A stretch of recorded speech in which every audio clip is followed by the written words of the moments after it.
बोलो सर्वशक्तिमान परमेश्वर, मैं तैयार हूं आपके वचनों को सुनने के लिए, उन्हें ग्रहण करने के लिए। मैं तैयार हूं। मैं अपने दिल को खोलता हूं, इसे ग्रहण करने योग्य बनाता हूं। आज जो कुछ मैं सुनूं, मैं 100 गुना फलों को लेके आऊं। अंधकार की शक्तियां इन वचनों को चुरा ना सके। आज जितने काम मैं आपके देखूं, मैं उन्हें स्वीकार करूं। प्रभु यीशु मसीह के सामर्थी नाम में हम मांगते हैं, आमीन। ऊंचा आशीष ऊंचे तारीफ करो, जोर से जोर से जोर से। स्वागत है जीवित परमेश्वर की जीवित हजूरी में, आमीन। बैठ जाओ अपने शरीर में। पिछले हफ्तों में हमने सुना गैर भाषा के विषय में कि गैर भाषा हमारे लिए हथियार है। बोलो अपने पड़ोसी को, गैर भाषा एक हथियार है, क्योंकि परमेश्वर ने तुम्हें बिना हथियारों के नहीं छोड़ा। तुम एक युद्ध में हो। तुम्हारा युद्ध शैतान के साथ, अंधकार की शक्तियों के साथ। अगर तुम उनको हराना चाहते हो तो तुम्हें आत्मिक हथियारों की जरूरत है, और गैर भाषा तुम्हारा आत्मिक हथियार है। क्या है गैर भाषा आपका? जैसे ही आप गैर भाषा में प्रार्थना करेंगे, जो शैतान ने छीना है और जो अपना बना के बैठा है, उसे रिलीज करना होगा आपकी लाइफ के लिए। और आज से जैसे ही आप गैर भाषा में प्रार्थना करना शुरू करेंगे, शैतान आपके सामने सरेंडर करना शुरू कर देगा। मैं आपको सच कह रहा हूं, जितनी ढिठाई की आत्मा आपके फैमिली में काम कर रही है, घुटनों पे आने वाली यीशु मसीह के नाम में। आप तैयार है दूसरे हथियार के बारे में सुनने के लिए? अगर आपको इस हथियार के बारे में मालूम है कि गैर भाषा मेरे लिए एक हथियार है, यह परमेश्वर ने मुझे सिर्फ एक निशानी के रूप में नहीं दिया, परमेश्वर ने मुझे एक हथियार के रूप में दिया कि जब मैं इसे बोलूंगा, मैं परमेश्वर की भाषा बोलूंगा, वो प्रार्थना करूंगा जो पवित्र आत्मा मेरे अंदर से करना चाहता है, जिसे मैं अपने शब्दों में नहीं कर सकता। वो विषय जिसे मैं जान नहीं सकता, वो मेरे पास्टर के लिए हो सकती है, मेरे भाई के लिए हो सकती है, दूर बैठी किसी कलीसिया के लिए हो सकती है। और जैसे ही आप अपने जीवन को, अपनी लाइफ को, अपने मुंह को, अपने शरीर को परमेश्वर की आत्मा के एक मीडियम के रूप में देंगे, आप खुद भी ब्लेस होंगे।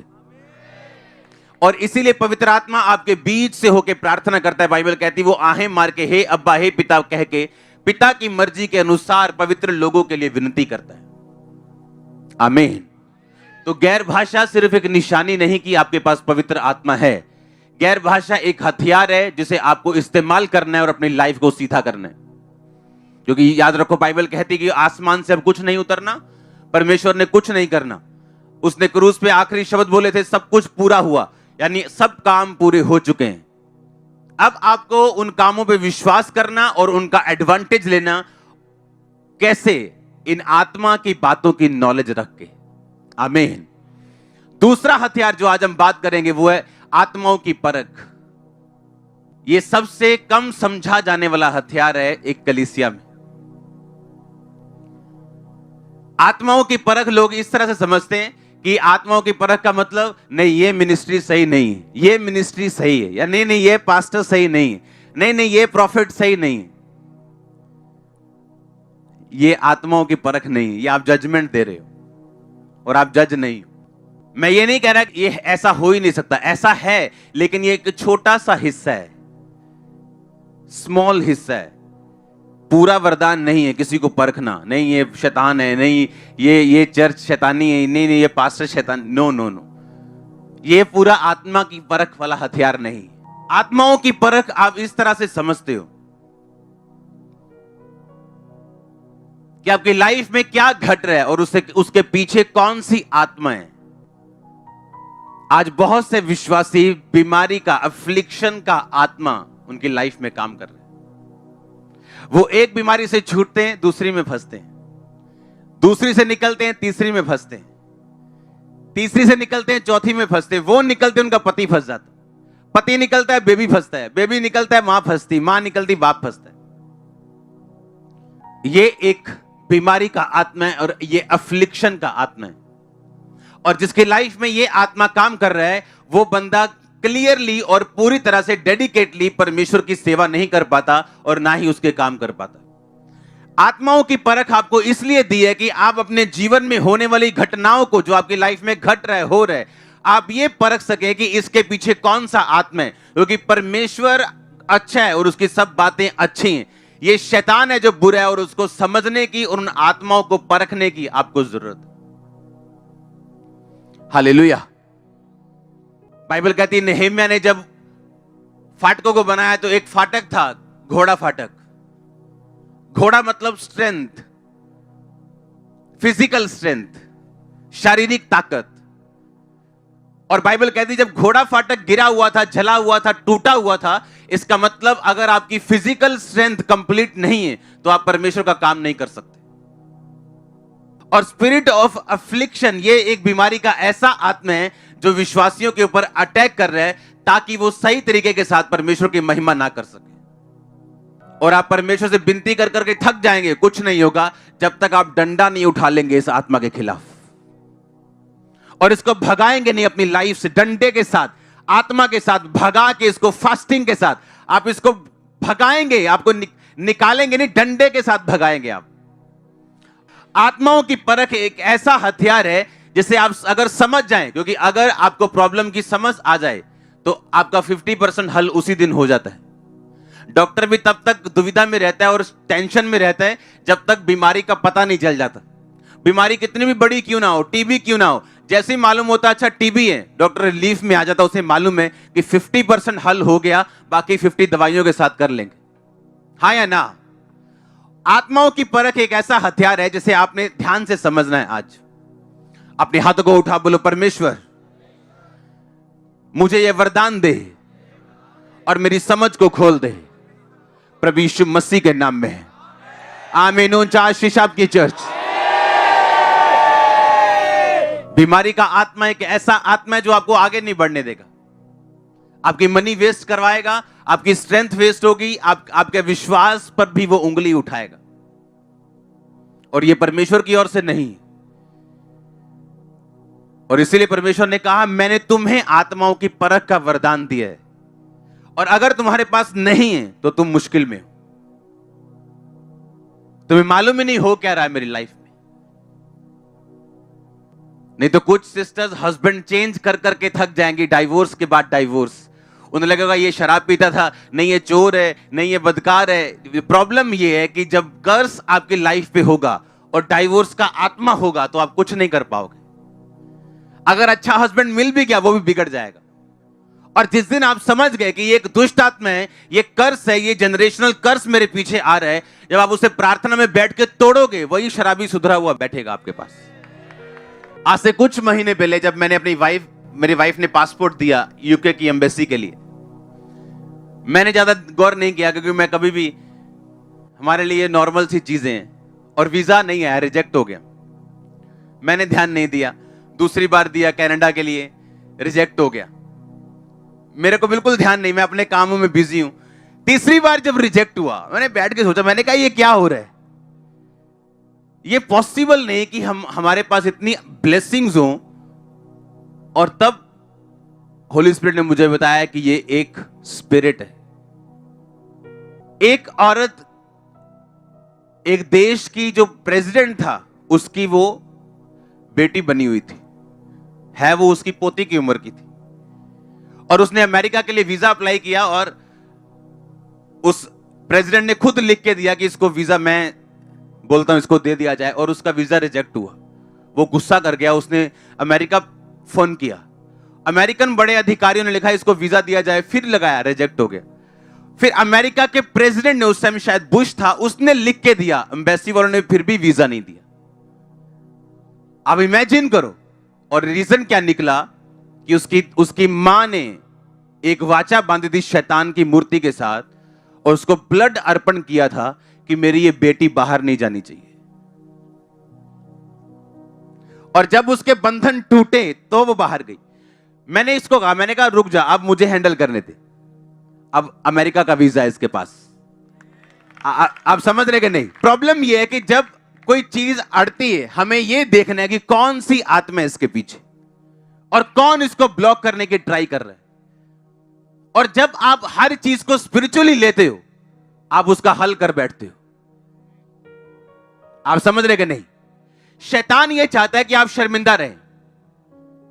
हां, आपका पति एक ऐसी औरत के साथ फंसा रहे जो आपसे 10 गुना कम सुंदर है, और आप सोच रहे हो मुझ में क्या कमी है। प्रॉब्लम शैतान है। और जब आप स्पिरिट को समझ जाओगे, आप घुटनों पे आओगे और उस आत्मा को डांटोगे, और आपका पति आपके आगे पीछे होगा। जब मुझे मालूम है कि ये फेलियर मेरे बाप दादाओं से मेरे पीछे आ रहा है, और आपको मालूम है ये फेलियर आपके बाप के पास था, आपके दादा गरीबी में रहे, शराबों में रहे, और यही स्पिरिट आपके पीछे है, तो आप फिर मूर्ख हैं अगर आप भी सिगरेट, बीड़ी, दादा की तरह शराब पिएंगे और उन्हीं की तरह नशे करेंगे और डीजे पे नाचेंगे, तो आप उस आत्मा को इनवाइट कर रहे हो कि आप मुझे भी मार। जब आप ये समझ जाते कि मेरे साथ जो हो रहा है वो आत्मिक है, हालेलुया।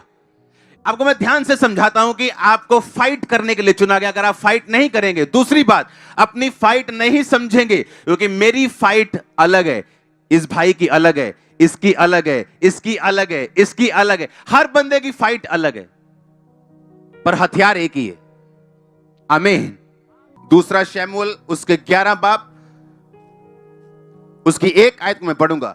फिर जिस समय राजा लोग युद्ध करने को निकला करते थे, उस समय वर्ष के आरंभ में दाऊद ने योआब को, जो अपने संग अपने सेवकों और समस्त इस्राएलियों को भेजा, उन्होंने अम्मोनियों का नाश किया और रब्बा नगर को घेर लिया, परंतु दाऊद यरूशलेम में रह गया।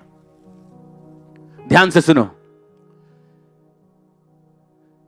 आप ह्यूमन है, मैं एक ह्यूमन हूं, आदमी है हम। कई बार हम आराम करते हैं, सोते हैं, खाते हैं, उठते हैं, प्रार्थना करते हैं, लेकिन शैतान ऐसा नहीं है।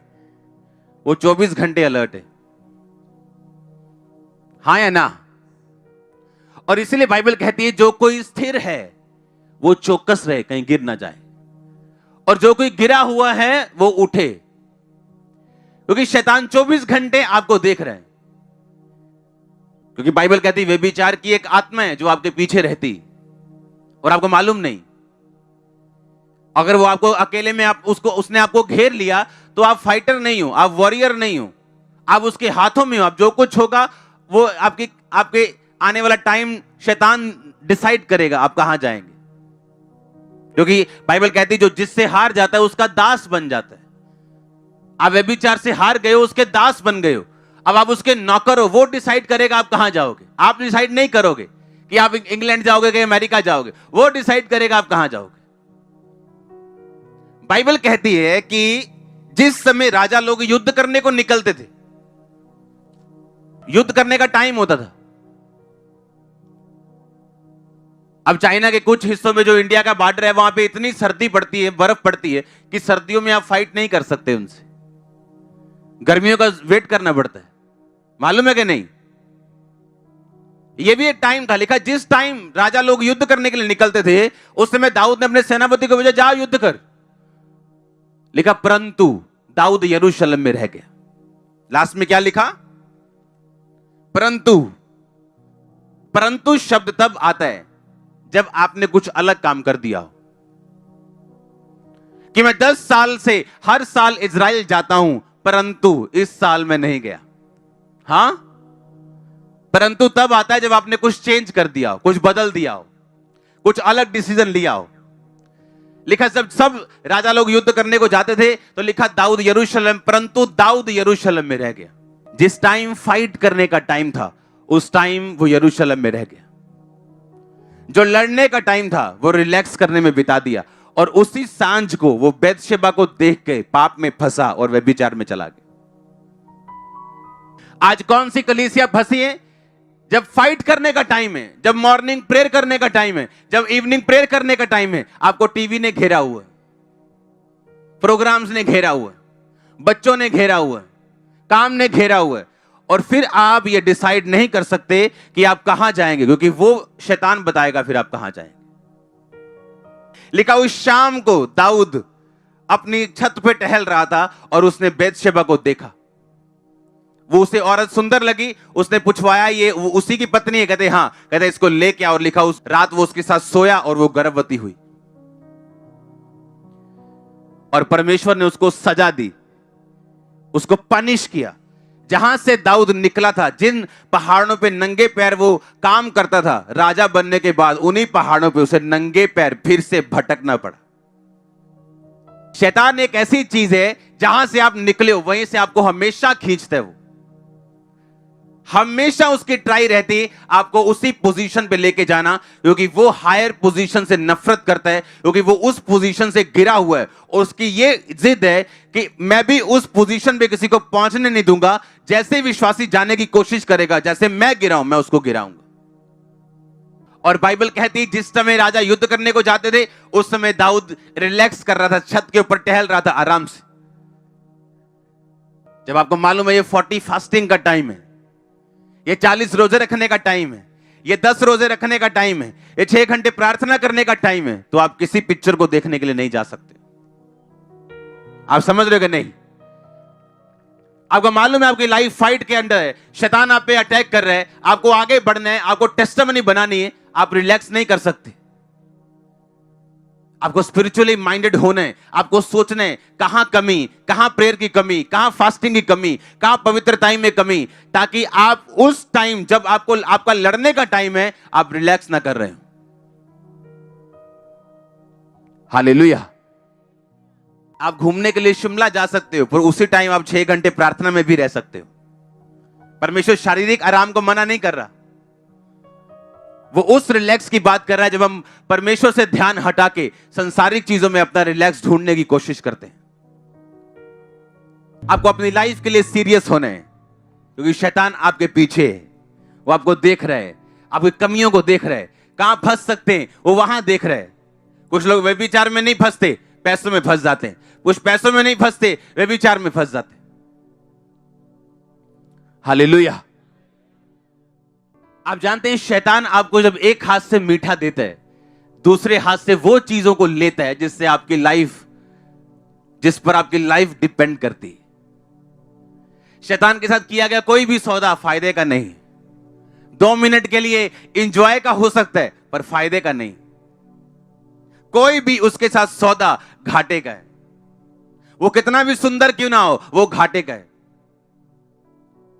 आज से कुछ साल पहले जब हम ये चर्च, ये वाली जगह ले रहे थे, साथ की कुछ जगहें ले रहे थे कि कल को जब हमने भवन अंदर बनाना है तो हम बाहर बैठ सकें आराम से अपनी जगह पे, पार्किंग के लिए जगह हो, सब कुछ हो।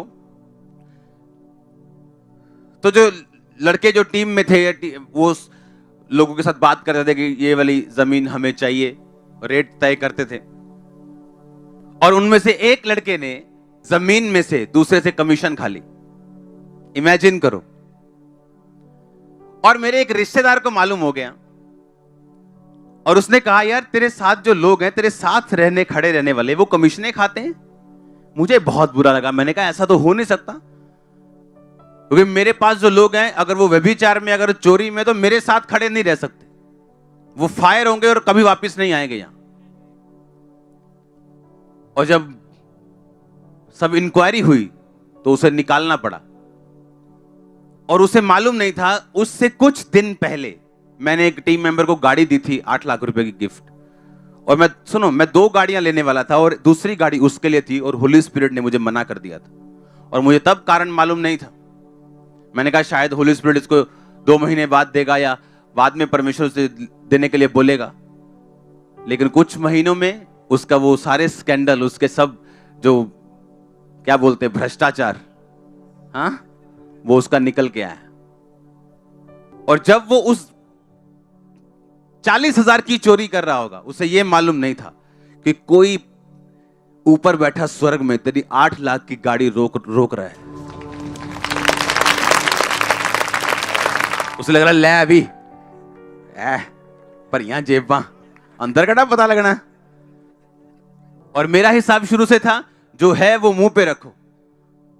मैं जो या पुलपेट पे हूं, मेरी फैमिली जानती है वो मैं आपके बीच में हूं। अगर मैं घर पे वो नहीं हूं तो मैं आपके सामने वो नहीं। और ऐसी मिनिस्ट्री, ऐसे लोगों को परमेश्वर लाइक करता। हालेलुया। क्योंकि मैंने देखा लोगों को पुलपेट से बड़ी बड़ी बातें करते हुए, और फैमिली उनकी कुछ और सोचती है उनके बारे में। हालेलुया। अगर आपकी फैमिली आपकी फैन नहीं है तो अभी आप प्रभु में चले नहीं हो। अगर नहीं है तो बनाओ उसे अपनी ब्लेसिंग से, फायर से, आग से। पास्टर्स के फैमिली अगर छोटी छोटी ब्लेसिंग्स के लिए तरसेगी, वो पास्टर के उस खुदा की पूजा कभी नहीं करेगी। पर उस पास्टर की फैमिली जब देखती है कि हमारे फादर के कारण हमें दुनिया घूमने का मौका मिल रहा है, अभी हम पैदा भी पूरी तरह से नहीं हुए, तो वो बोलेगी नहीं, जिसको तू मानता है वो जीवित खुदा है और वही हमारा खुदा है। हालेलुया। आप जानते हैं परमेश्वर अब्राहम से प्यार क्यों करते थे? परमेश्वर ने कहा अब्राहम पे मुझे इतना कॉन्फिडेंस है कि अपने उसके जाने के बाद उसकी फैमिली मुझ में रहेगी। वो इतना सख्त था। हमारे घर 4 साल का बच्चा भी रात को प्रार्थना में बैठता है गैर भाषा में। 4 साल का। सोचो जब वो 14 का हो जाएगा वो क्या करेगा?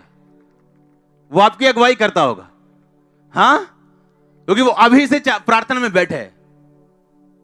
जब आप स्पिरिचुअली अलर्ट हो, आप स्पिरिचुअली एक्टिव हो, आपकी आत्मा अलर्ट है, आप समझ जाओगे कहां कौन सा शैतान काम कर रहा है और कहां क्या चीज काम कर रही है, क्यों काम कर रही है। आपको सब चीजें मालूम होगी और जब आपको मालूम होगी आप फाइट में जाओगे, प्रेयर में जाओगे और उसका हल होगा। अपने हाथों को उठा बोलो थैंक यू जीसस। ऊंची आवाज में हिलाओ अपने हाथों को, बोलो आज से मैं अलर्ट होता हूं, मांगता हूं आत्माओं की परख को। खुदावंद मुझे आत्माओं की परख दे।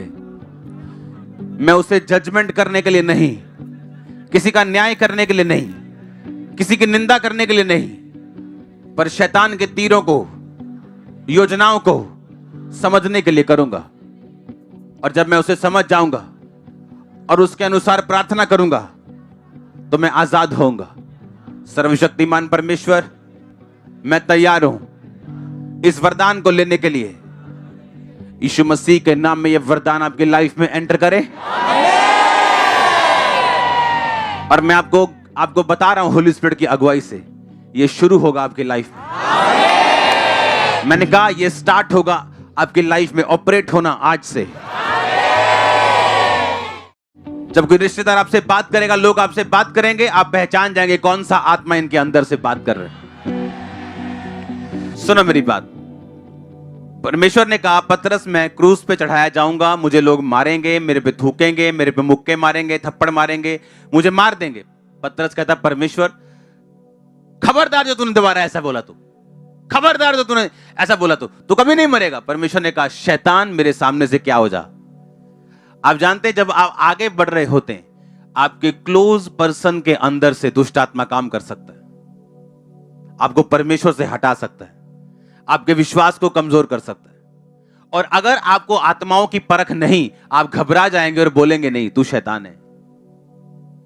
उस पतरस को जिसको 5 मिनट पहले प्रभु यीशु मसीह ये कह रहे थे कि मैं तेरे पर बड़ी कलीसिया बनाऊंगा, स्वर्ग राज्य की कुंजियां दूंगा, जो तू नीचे खोल देगा ऊपर खुल जाएगा, नीचे बांध देगा ऊपर, उसको चढ़ा दिया था परमेश्वर ने हाई लेवल पे, और 5 मिनट बोल दिया तू शैतान है। क्योंकि वो बात पतरस ने नहीं, किसने बोली थी कि तू अपना क्रूस कभी ना उठाए।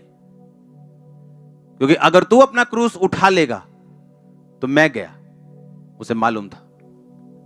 जब आत्माओं की परख आपके अंदर होती है, आप अपने बेटे की बात भी परखोगे, अपनी मां की बात भी परखोगे, आप हर बात को देखोगे, परखोगे, और आपको मालूम होगा कि ये बात किसने बोली। आपका रिश्तेदार बड़े प्यार से आपके साथ आ रहा है, ओई ओई ओई पोते ना थोड़ी चर्च जाईदा। आपको भी लग रहा है कि नीम भूआ मेरी किन्नी वधिया गल्लां करदी मेरे नाल। वो भूआ नहीं, वो क्या है? वो शैतान है। भूआ शैतान नहीं, लेकिन उसके पीछे क्या है। और जब आप समझ जाते हैं, आपको मालूम है कि नहीं ये मेरी भूआ नहीं बोल रही, कौन बोल रहा है? क्योंकि परमेश्वर से पीछे करने के लिए इंसान उस दुष्ट आत्मा के द्वारा प्रेरित होकर कह रहे हैं। हालेलुया। क्योंकि आप जब इस विश्वास की वॉक पे, फेथ पे आप चल रहे होते, तो शैतान आपको हटाने की कोशिश करता है।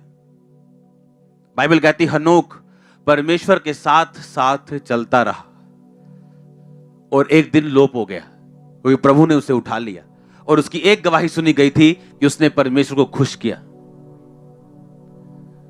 ये आत्माओं की परख जब आपके पास होती, आप खुदा के साथ साथ चलने में आपको ये हेल्प करती। क्योंकि जब रुकावटें आएंगी, दुख और मुसीबतें आएंगी, ये परख आपको बताएगी कि आपको लगातार चलते, अड़े और खड़े रहने। आमीन। आपकी गवाही श्योर है चर्च। मैं आपको एक टेस्टिमनी के साथ ब्लेस करता हूं। आमीन छोटा है इस डिक्लेरेशन के हिसाब से।